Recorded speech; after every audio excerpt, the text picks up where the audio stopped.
Thanks for listening to the Lake Doctor Podcast. I'm your host, Susie Light, and I get to share some stories and talk about our beautiful lakes with my friend, Dr. Nate Bosch. Nate, you received your degree in limnology from the University of Michigan. Is that correct? Yeah, that's right. So unlike oceanography, though, limnology is the study of freshwater aquatic systems. On this podcast, we dive into lake science. We meet folks who are passionate about lakes, just like Susie and I are, and we have a lot of fun together. Visit lakes.grace.edu, where you can learn more about the topics in our episode and support the Lilly Center's work. In today's episode, we have Cori Humes. She leads our local county visitor bureau, and we're going to be talking about lake tourism. We are so excited about today's episode. The doctor is in.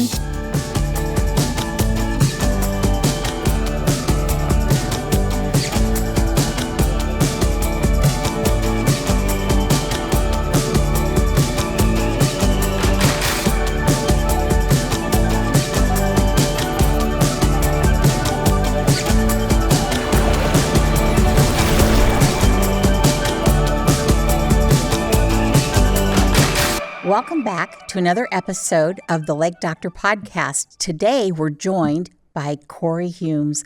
Cori, we are so excited that you are here today, my friend. It's good to see you. Tell us a bit about yourself.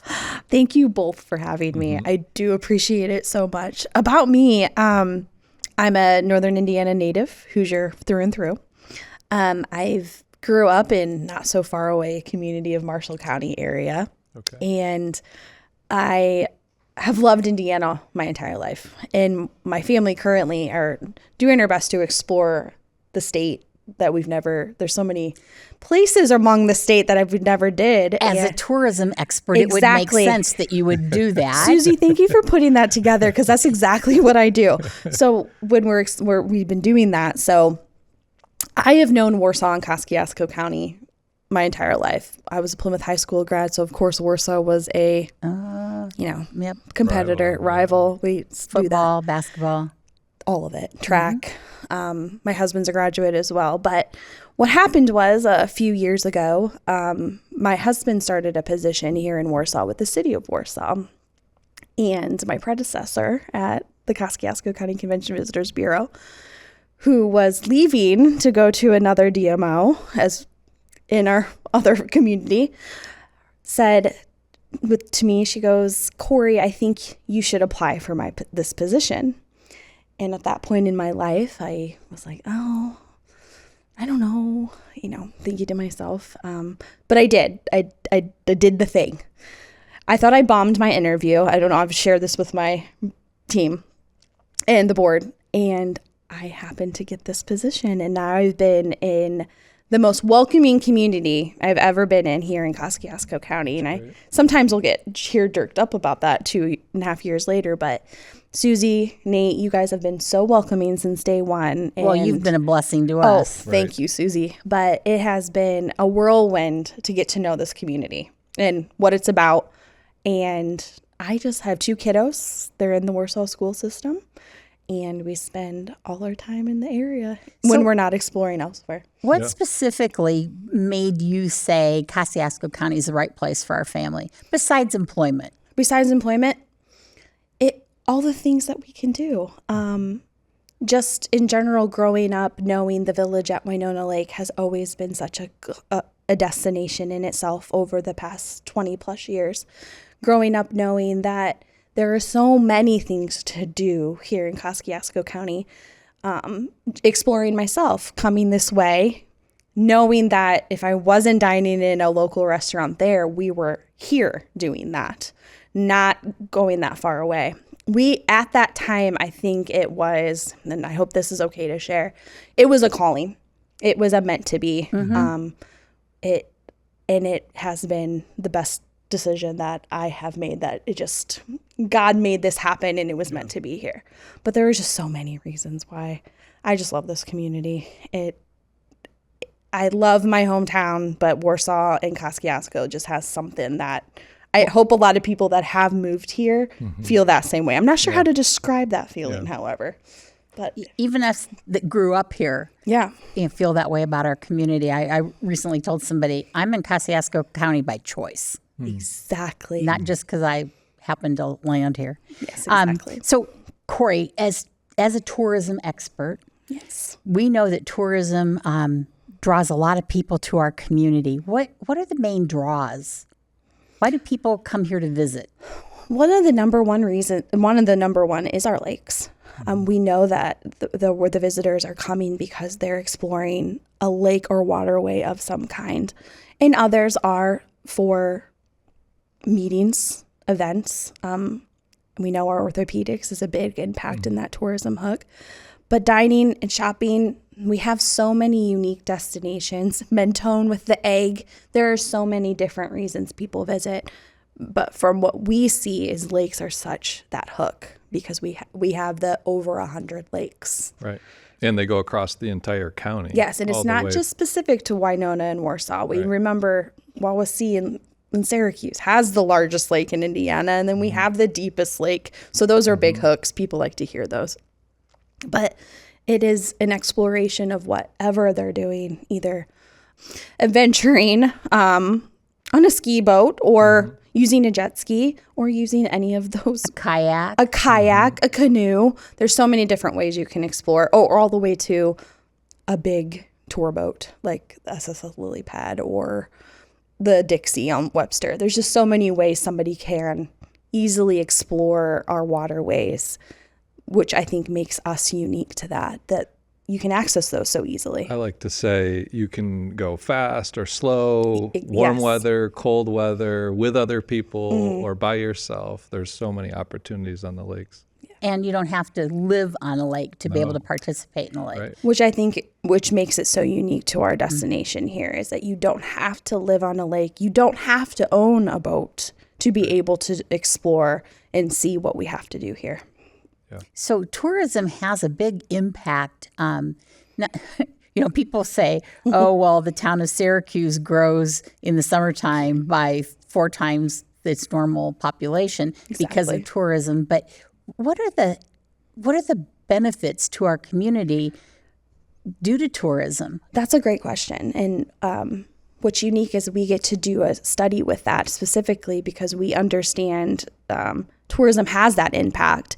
And from studies our last study that we have done, it provides $272 million in investment travel. $272 million in investment in economic impact to Kosciusko County. Yes, in tourism. Either as basic as if they're just stopping to eat and dine in a restaurant, to staying overnight, to visiting our many types of attractions from public arts to waterways.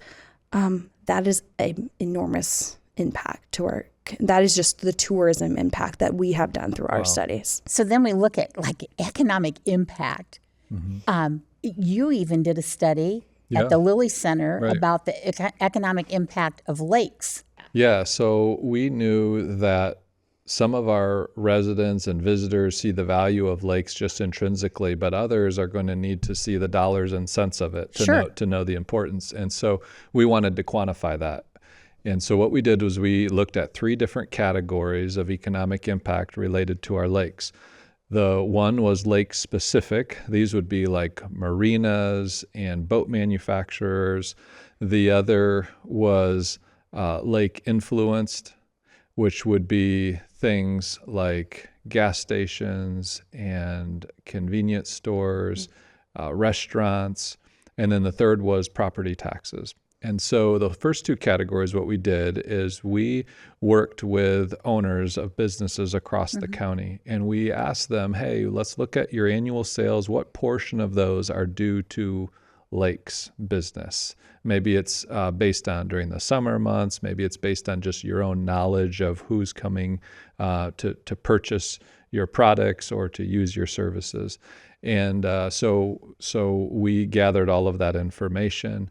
And obviously for a grocery store or restaurant, that lake traffic is going to come primarily in the summer months, and then they have other income coming at other times of the year.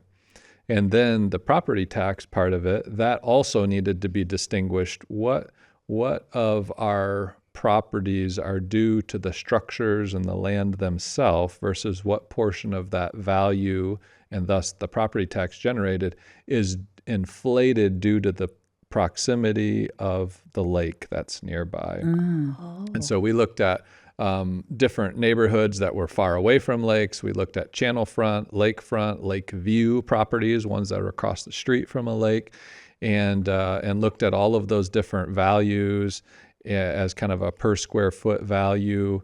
And then we were able to attribute just the lake portion of those values. So we add up the business, we add up the property tax, and all of that together was $313 million every single year coming into Kosciusko County due to our lakes.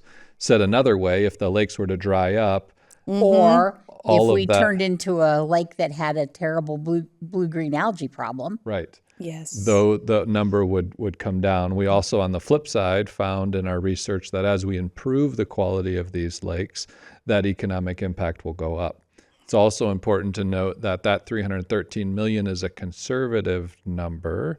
We only included the data in the study that we were able to get from those business owners. Some business owners decided not to give that financial information to us, and so they weren't included in the study. And so we know that the impact is actually higher than that.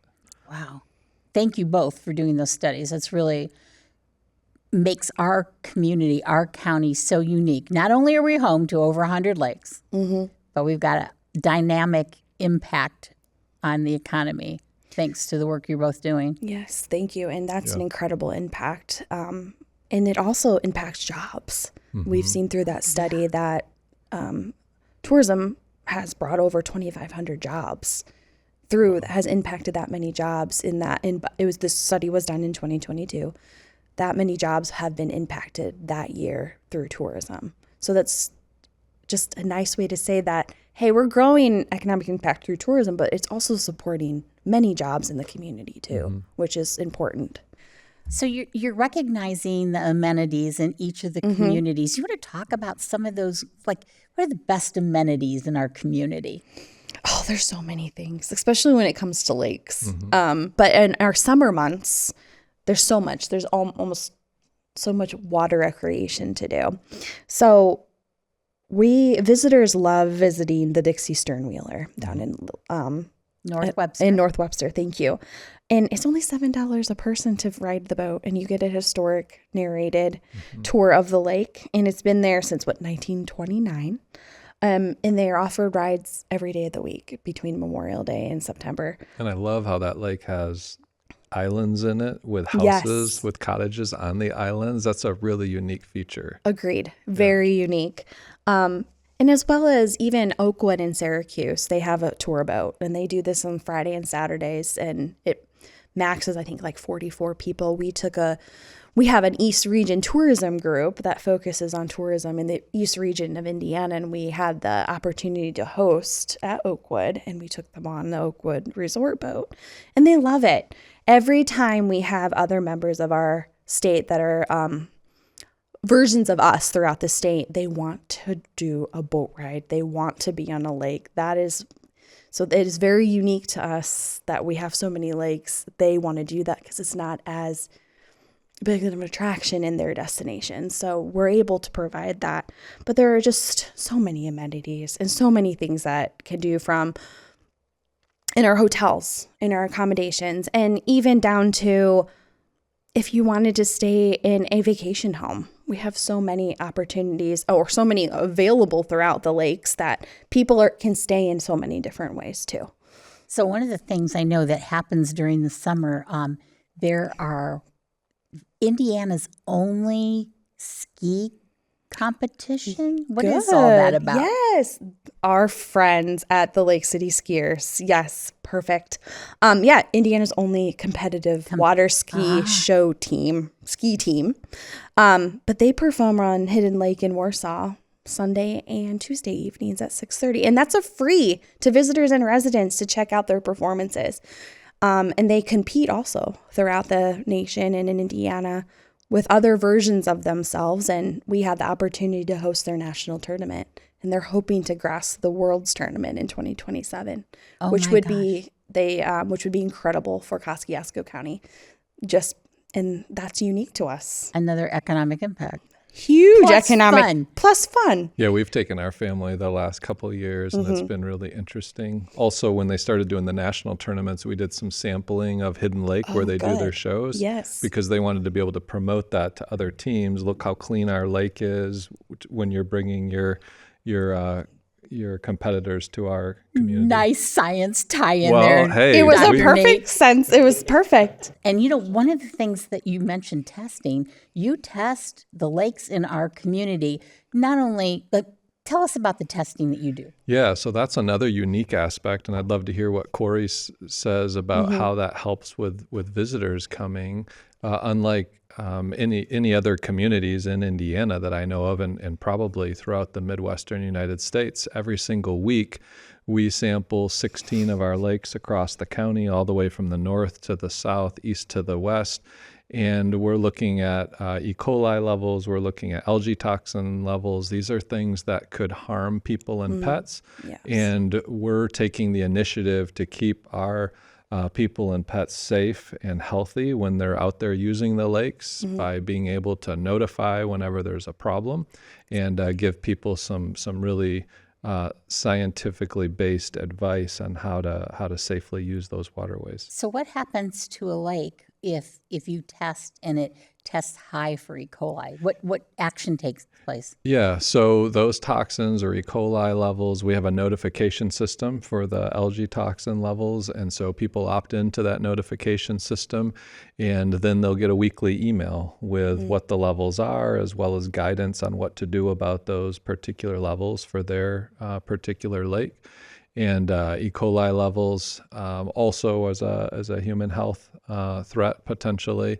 And so we'll then reach out, in addition to the notification system, we'll reach out to the local lake associations and let them know about what's going on. And then they can also let residents know around the lake. So what about public beaches? We also sample public beaches and notify the public about those as well if there's any concerns. Good. Thank you for keeping us Yes, safe. thank you so much. It means it's into that point. Yes, it impacts the tourism. It impacts visitors knowing, and we share it at the visitor center, especially when you're talking one-on-one about where's an opportunity, where's a beach that we're looking to do this, where can I explore? And that is something that I like to share and our team shares, is that the Lilly Center is doing these tests on a weekly basis to make sure that what you're swimming, and if you bring your pets and your children, because we all know sometimes you swallow, that's what happens when you're swimming, that it is as safe as it can be to visit. And why clear Kosciusko is so important in that is because our lakes are so clear and so uniquely tested and safe for visitors and residents to use. Yes. So lake residents and lake visitors, how's a sense of place established? Do you partner with people? What do you do to make us a sense of place for residents and visitors? That's a great question. So our goal is to tell a story of Kosciusko County. What that is, it's encompassing in so many ways, and lakes being a major focus in that. But what we love to do is tell stories of what you can do, why you should come, and why is a perfect place to live, work, and play. That is a stance that we use often. The Clear Kosciusko brand does. So our annual visitor guide, we do put down, it's about 84 pages of... You might have brought a sample of that I with did you. bring a sample, and I'm always promoting our visitor guide. And just a little bit of a highlight, our cover photo is a young man from Grace, Jack Mayer. Show the camera. From Winona Wake Surf. He showcases, or you can take lessons from him about wake surfing. But our guide here is all encompassing, from shopping, dining, recreation, that be water, that be trails, that be arts and culture, which is a huge impact to our why people want to live, work, and play here as well. But it's a perfect guide, even if you're thinking of relocating. what that is. What does Coli Kosciusko mean to us as well? So we have this piece, Coli Kosciusko by choice, but it's here to showcase that is the piece we hand when a visitor comes in, or a potential recorder is in our office looking through brochures that would attract somebody. So if one of our listeners wanted to pick one of those up, they'd come to... They can, there's many ways they can do that. They can physically come pick it up at the visitor center, which is located right off of on 111 Capitol Drive. But an easier way is we also have this digitally on our website. So if you visit kosciuskocounty.org, it is digitally there. You can view as well. And what's nice about that is we have some videos in there that you can just click and watch that have some features that our Dream On friends, studio friends, have created for us on there as well. But that's a great way to do that too. And there's plenty of QR codes if you wanted to utilize that as well right here. But it is that piece we like to share. So some of the fun that you have been creating at the Visitors Bureau, things like passports. Yes, passports. Yes. You want to talk to us about the waterway passport? Thank you. Yes. This is a new passport. We have 6 currently. This is our 7th. What it is that you can visit a number of our public access locations. Yes, we have over 100 lakes, but not all of them have public access. Some are private. So the goal was to try to find a way and to get visitors to engage in that. And it's a fun thing. It's a fun activity, not just for people individually, but families to do, right? Of course. And what better way to try to win a prize without doing it with your family? Because those are just fun things you can do on the weekend or in a evening together. But the goal is to try to get you to visit these locations maybe you've never been before. We have many popular lakes and we have some others. But if you check into at least 3 locations, you can win a waterproof cell phone case, which we all need. And if you visit at least 6, you can enter to win grand prizes of either a ride on the Grace College boat or a 2-person Tippy River Adventures kayak tour down the wonderful Tippecanoe River. Those are good incentives. They are. I think so too. Yeah. And it's so much fun because I know there is a really great lake by Milford, Wabi Lake, yes, that has Wabi. a beautiful park, and not many people know about it or go there. Thank you for this would be a mentioning great incentive to get out and visit some lakes you wouldn't normally be able to do. Exactly. And it's a neat hook for visitors to our community. Exactly. And you've got some other cool passports that are available on your website. And Cori keeps talking about arts and culture and smiling at me when she does that because we both serve on the Warsaw Public Arts Commission. Okay. And so art, and especially art along lakes, is a really important aspect. Yes. So when people are visiting, they can see some beautiful lakes and art. Yes, exactly. Did you know that I was artistic? No. I'm not really. I'm just kidding. You're scientific. I do write a poem once a year for my kids at Christmas, but that's about it. That's sweet, Nate. is. I like that. Aw. But yes, there's so many ways. Thank you for bringing that up. One of the things we want to ask you about, Nate, is what can lake residents do to make sure that our lakes stay safe for visitors and that we've got this precious amenity that we care for? Yeah, well, when we think about our lake residents, they're obviously living around the lakes in close proximity to those lakes. And so there's property that they have control over there around the lakes. And so we like to say 3 things to those lake residents that they can do specifically. One would be looking at the fertilizer that's applied to most people will have a lawn area. Many will have a lawn service that takes care of that for them. So either checking with their lawn service or if they're purchasing their own fertilizer and applying it themselves. We like to see 0 phosphorus fertilizer, which is helpful. Phosphorus is one of the nutrients that really pushes algae and weeds in our lakes to grow. And so we don't want to see extra and excess of those sort of things in our lakes. So less fertilizer and certainly having no phosphorus in the fertilizer is one thing. The second thing would be looking at how they dispose of yard waste. So this could be grass clippings or it could be leaves that come in the fall. We don't want to see those things get into the lake because when they get into the lake, they decompose, the nutrients come out of those things, and then we get more weeds and algae to grow. And we've already got plenty of those in our lakes. And then the third thing that we like to encourage residents to do around our lakes is creating a filter along the lake shore. And so when you think of water running off a property, usually it's sloped towards the lake. It's going to bring with it nutrients, maybe from fertilizer, some sediment might be eroding off the property. And if there's a filter strip, if there are some native plants growing along the lake shore, then that will help intersect some of those things so as not to let those nutrients or sediments get into our local lakes. So native plants typically have a much deeper root system, Yep. and that can also help with erosion of soil Yep. into the lake? Yeah, so better root systems. Native plants are also designed, they're adapted here for our local climate. And so they're not going to need as much water, as much nutrients added. They're going to be just fine growing here in northern Indiana. And so they're going to be best adapted then to be able to create that barrier. And we also got to keep in mind here, a lot of people, when they think about lakes, they think about the views of the lake, right? So you don't want to have just a wall of plants and you no longer can see your lake. And so there's a lot of small stature, low height plants that can be planted along the lake shore so you can still see the view, but yet you also know that you're protecting your property. And then another feature I just thought about with the plants is it helps keep geese from coming up on You could see I was thinking that, could you? No, I It's like, didn't. yes. Okay. So that barrier keeps geese from coming on your Yes. property, Yes. which So- keeps the geese droppings from washing into Yes. the lake. Yes. Yes. So the Canada goose loves mowed turf grass. So they love lawns. They can see a long distance, so they're not worried about predators.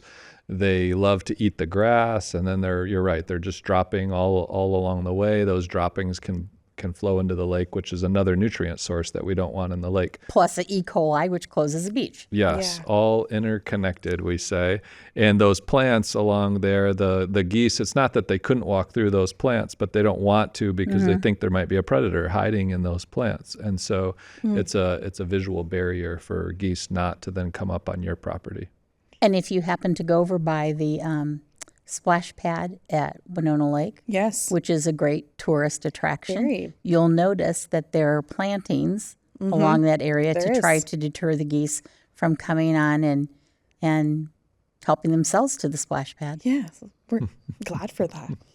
Yes, because it's a tourism attraction. It is. right? Yeah. Big one. So do we have a lot of conventions coming here or smaller kinds of groups that Yes, we do. tour the area for things other than a work? Good question. So a unique thing that we do at the visitor center and all around is we have a group tour plan or a planner that's available on our website to view, and anyone that does call and is interested in bringing in a group for leisure, I would say, versus work, we put together itineraries for them to visit throughout Kosciusko County. And yes, there's many reasons, from wedding destinations on lakes. Lakes are huge for wedding destinations. We know our friends at Oakwood Resort has many weddings in their location. But yes, we offer that here at the Visitor Center. What a tour group would like to do. We're hosting a big one here in August that's visiting for multiple days in Kosciusko. But yes, there's many different ways, from small groups to your typical ideal of a motor coach bus, which we hosted a small group, not a small, but they were visiting the Lincoln Highway.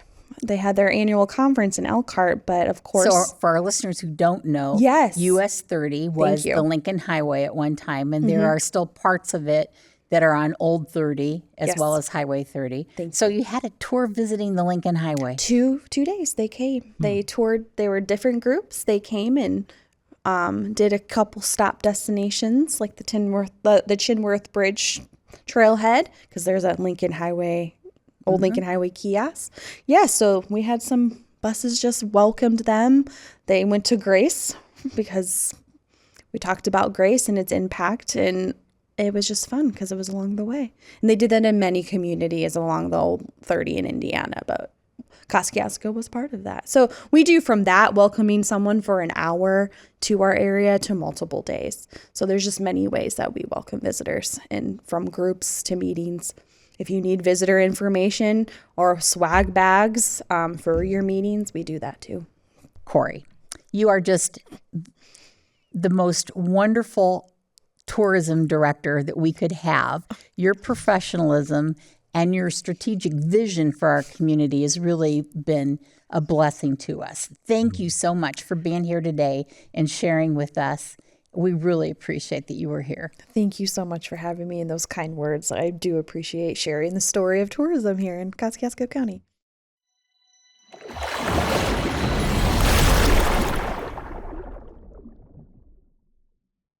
Hey there, I'm Dr. Nate Bosch of the Lilly Center for Lakes and Streams. This is the Word of the Day segment on our podcast series. And today's word is stratification.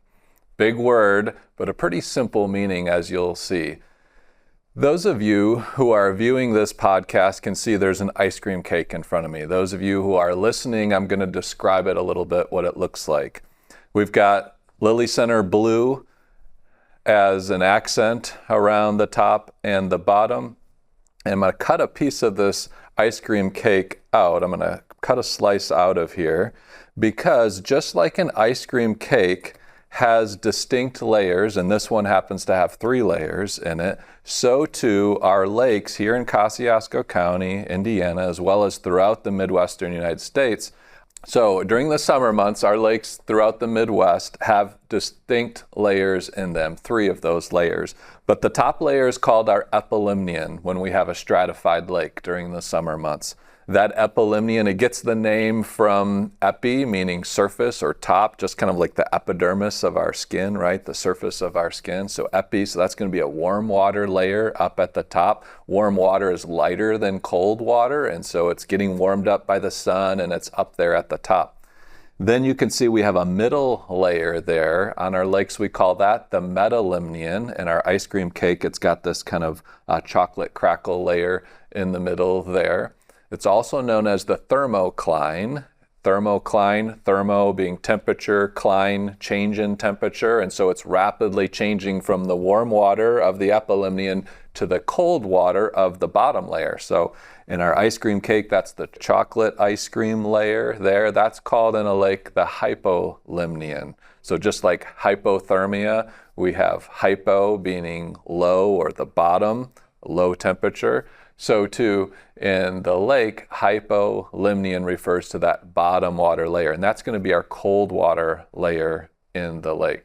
So during the summer months, we don't have any mixing between those 2 layers. We have 2 distinct layers, the top and the bottom, with that transitional layer in the middle. So what sort of impact does that have on our lakes? Well, that warm water layer at the top, like what's shown as vanilla ice cream here on our ice cream cake, it's going to be warm. It's going to have lots of oxygen in it.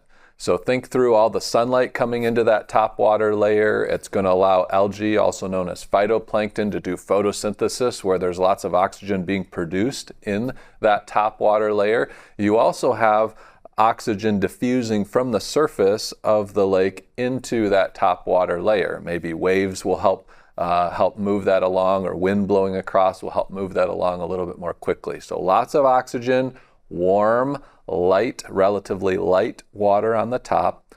Contrast that with the bottom. In our ice cream cake example here, that's our chocolate cake. The bottom is going to be cold. It's going to have very low amounts of oxygen. There's no way to get oxygen from photosynthesis or from the surface all the way down to the bottom. Instead, we're using up oxygen down at the bottom. We have decaying algae from years before, or macrophytes, also known as weeds from years before, or even zooplankton or fish that die and sink to the bottom. It's the bacteria there that are doing the decomposing are using up oxygen in that bottom water layer, so low oxygen. So temperatures in the bottom water layer, maybe in the high 40s to low 50s on the Fahrenheit temperature scale. Temperatures in the top could get all the way up into the mid or upper 80s in the Midwest, up in the epilimnion. So quite a temperature difference that bottom water layer is going to stay cold all through the area. Well, it looks like our ice cream cake's melting here a little bit, so let's move on from summertime to fall, and let's talk about fall.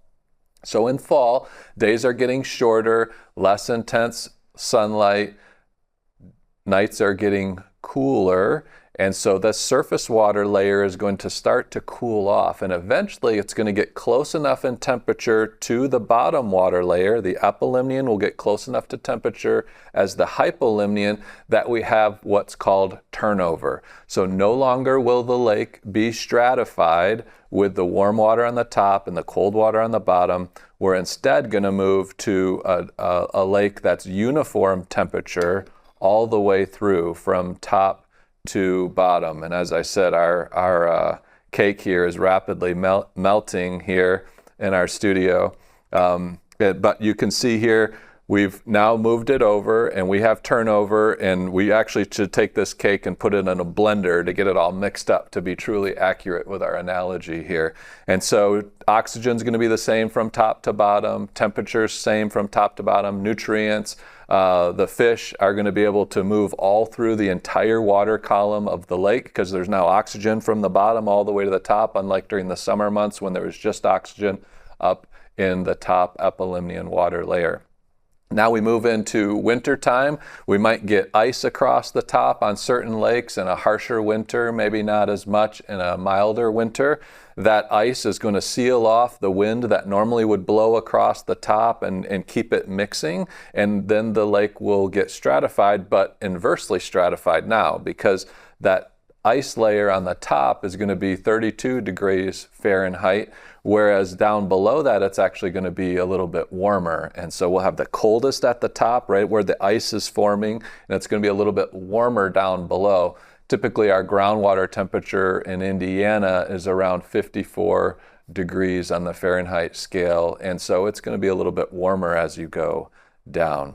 Now let's look ahead into spring. We all love springtime when things are waking up and plants are starting to grow again for the year, and our lakes kind of wake up in a similar way. So the ice comes off the surface if we had ice that particular winter, and now the wind is allowed to interact again with the surface of the water, and it's going to start pushing that water towards one shore as the friction of the wind blows across the surface of the water. That water only has one direction it can go, and that is down, and so we call that downwelling. And then on the opposite shore, in order to make up for it, we have upwelling, and so it's like a conveyor belt or a Ferris wheel of water. Turnover is happening again in the springtime. So just like in the fall we had turnover, now in the spring we have turnover again, and we're mixing from top to bottom.